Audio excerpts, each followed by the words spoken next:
Hello guys, welcome back in channel best classes में आपका बहुत बहुत स्वागत है। तो हम चैप्टर जो ले रहे हैं एसिड बेस सॉल्ट के शॉर्ट नोट्स आज बनेंगे। ठीक है, किस तरीके से हम फटाफट इसको एग्जाम के लिए प्रिपेयर कर सकते हैं इस चैप्टर को। ठीक है, एसिड बेस 7th में भी, 8th में भी, 9th में भी, और जहाँ तक कि मुझे लगता है कि 10th में भी इसका कुछ ना कुछ आंसर आपको देखने को मिलेगा या इससे रिलेटेड कोई क्वेश्चन वहाँ से निकल आएगा। ठीक है, तो एसिड की बात करें, एसिड जो होते हैं ऐसे सब्सटेंसेस होते हैं जो घोलने पर यानी कि सॉल्यूशन में डिजोल्व करने पर H पॉजिटिव आयन यानी प्रोटॉन्स का डोनेशन करते हैं, तो वो कहलाते हैं एसिड्स कहलाते हैं। इलेक्ट्रॉन ग्रहण करने की इनमें क्या होती है, टेंडेंसी होती है इलेक्ट्रॉन को ये एक्सेप्ट कर सकते हैं। ठीक है, अगर इसकी स्वाद की बात करें तो स्वाद में कैसे होते हैं, खट्टे होते हैं, सोर इन टेस्ट होते हैं। ये नीले लिटमस को क्या करते हैं, ब्लू लिटमस को कन्वर्ट करते हैं, लिटमस को कन्वर्ट करते हैं रेड लिटमस में कन्वर्ट कर देती है। BLR से आप इसको शॉर्ट तरीके से याद कर सकते हैं। अम्ल बहुत तरीके से होता है, आप देख सकते हैं HCl हो सकता है, HNO3 हो सकता है, H2SO4 हो सकता है, CH3COH, formic acid, oxalic acid, benzoic acid, orthophosphoric acid, इतने टाइप के एसिड्स आपको दिखनी पड़ेगी। जनरली आपको देखेंगे दो टाइप के होते हैं, एक होते हैं ऑर्गेनिक एसिड, एक होते हैं इनऑर्गेनिक एसिड। ठीक है, जो ऑर्गेनिक एसिड जो किसी जीव जंतु यानी कि पौधे या पेड़ों से या एनिमल्स से ऑब्टेन होते हैं, वो होते हैं ऑर्गेनिक एसिड। इनऑर्गेनिक एसिड जो आपके अर्थ क्रस्ट से ऑब्टेन होते हैं, ठीक है, डायरेक्टली या रॉक की फॉर्म में या सॉइल के फॉर्म में। ठीक है, ये कंपाउंड फॉर्म में। ठीक, इस तरीके से एसिड्स को हम फर्दर क्या कहते हैं, क्लासीफाई कर सकते हैं according to their obtaining process. तो HCl जो है वो आपका मोस्टली इम्पोर्टेंट HCl जो है आपका इम्पोर्टेंट एसिड हो जाता है। क्यों? क्योंकि ये आपके डाइजेशन में बहुत इंपॉर्टेंट रोल अदा करता है। ये बहुत सारे बैक्टीरिया के जो आपके खाने में आ चुके हैं गलती से, तो उनको डिस्ट्रॉय करने में हेल्प करता है और आपकी जो मीडियम है उसको एसिडिक बनाने में हेल्प करता है। ठीक है, तो इसका उपयोग धातु सोल्डरिंग में यानी कि मेटल सोल्डरिंग आपको जोड़ करना है तो वहाँ पर भी HCl का प्रयोग किया जाता है। आपको लेयरिंग करनी है इसके ऊपर, ठीक है, तो उसके लिए भी HCl का प्रयोग किया जाता है।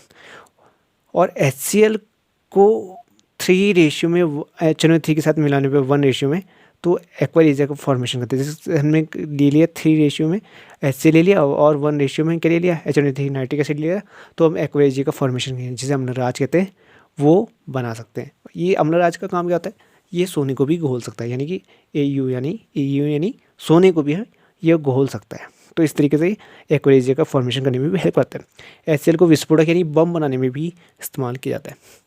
जबकि दूसरी बात करें दूसरे एसिड की, HNO3 नाइट्रिक एसिड, इसका उपयोग धातु पर नक्काशी यानी कि डिज़ाइनिंग करने के लिए इसका उपयोग किया जाता है। फोटोग्राफी में भी इसका इस्तेमाल होता है। ठीक है, रंग में इत्र इंडस्ट्री जो है आपकी, ठीक है, पूरी जो परफ्यूम इंडस्ट्री उसमें भी HNO3 का उपयोग किया जाता है। फर्टिलाइज़र बनाने में, उर्वरक बनाने में, मेडिसिन्स में, रेयन फॉर्मेशन में, प्लास्टिक बनाने में, एक्वा जो मैंने कहा नाइट्रिक एसिड जो मैंने पहले पढ़ा उसको बनाने में और विस्फोटक बनाने में इस्तेमाल किया जाता है। H2SO4 की बात करें यानी सल्फ्यूरिक एसिड की बात करें तो इसका उपयोग जो है पेट्रोलियम शोधन यानी पेट्रोलियम रिफाइनरीज में किया जाता है। ठीक है, पेट्रोल को सेपरेट करने में, उसके अलग अलग जो आपके उत्पाद है उसको अलग अलग करने में इसका उत्पादन बहुत महत्वपूर्ण हो जाता है। संचायक बैटरी यानी कि जो आपकी लेड वाली बैटरीज होती हैं उसमें सल्फ्यूरिक एसिड मिला होता है।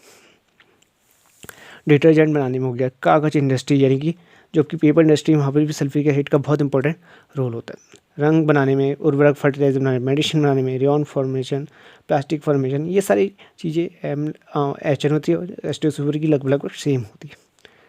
वहीं बात करें CH3COH यानी एसिटिक एसिड की बात करें तो ये आपको सिरका में खाने को मिलेगा, जहाँ पर सिरका जो आप चाउमीन में डालते हैं वाला सिरका। ठीक है, उसमें स्वाद में खट्टा होता है। ठीक है, फोटोग्राफी में यूज़ होता है, रेयन बनाने में होता है। फॉर्मिक एसिड की बात करें तो इसका उपयोग क्या है, फूड प्रिजर्वेशन में भी काम आता है, जैसे food preservation as well as fruit preservation में भी काम आता है। ठीक है, फल संरक्षण में भी काम आता है। फॉर्मिक एसिड ज़्यादातर आपको छोटे कीटों में देखने में, जैसे आंट, मेथनोइक एसिड, इस तरीके से वहाँ भी ऑप्टेन हो सकता है। इसकी बैक्टीरियोसाइडल प्रॉपर्टी होती है, जीवाणुनाशक होते हैं और ये करते हैं, रबड़ स्कंदन में भी काम आता है और चमड़ा उद्योग में भी इसका उपयोग होता है। ऑक्जेलिक एसिड को कपड़ा, छपाई, रंगाई, स्याही बनाने में, फोटोग्राफी में और धब्बे छुड़ाने के लिए भी किया जाता है। बेंजोइक एसिड की बात करें तो ये क्या कहता है, फूड प्रिजर्वेटिव का काम करता है और दवाई के निर्माण में भी, मेडिसिन जो आपके जहाँ मेडिसिन बनती है वहाँ पर भी बेंजोइक एसिड का बहुत इंपॉर्टेंट रोल होता है।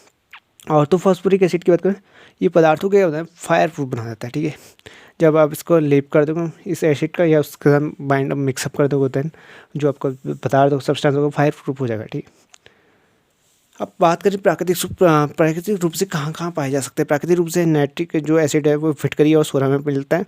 ठीक है, H2SO4 हर एक केस में पाया जाता है। एसिटिक एसिड जो है फलों के रस में पाया जाता है, सिरका में पाया जाता है, ठीक है। साइट्रिक एसिड नींबू में पाया जाता है, टार्ट्रिक एसिड इमली में पाया जाता है, ठीक है।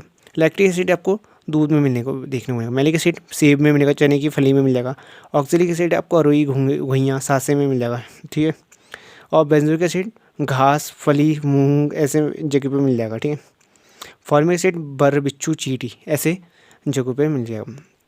अब बात करें स्ट्रेंथ किसकी सबसे ज़्यादा है, तो HCl की जो स्ट्रेंथ है वो सबसे ज़्यादा। हंसा करके हम इसको शॉर्टकट में याद करते हैं, H for HCl, N for nitric acid, S for sulphuric acid, A for acetic acid. जो HCl की स्ट्रेंथ है वो सबसे ज़्यादा होती है। सल्फ्यूरिक जो हाइड्रोजन क्लोराइड है यानी कि हाइड्रोक्लोरिक एसिड है उसकी स्ट्रेंथ सबसे ज़्यादा होती है।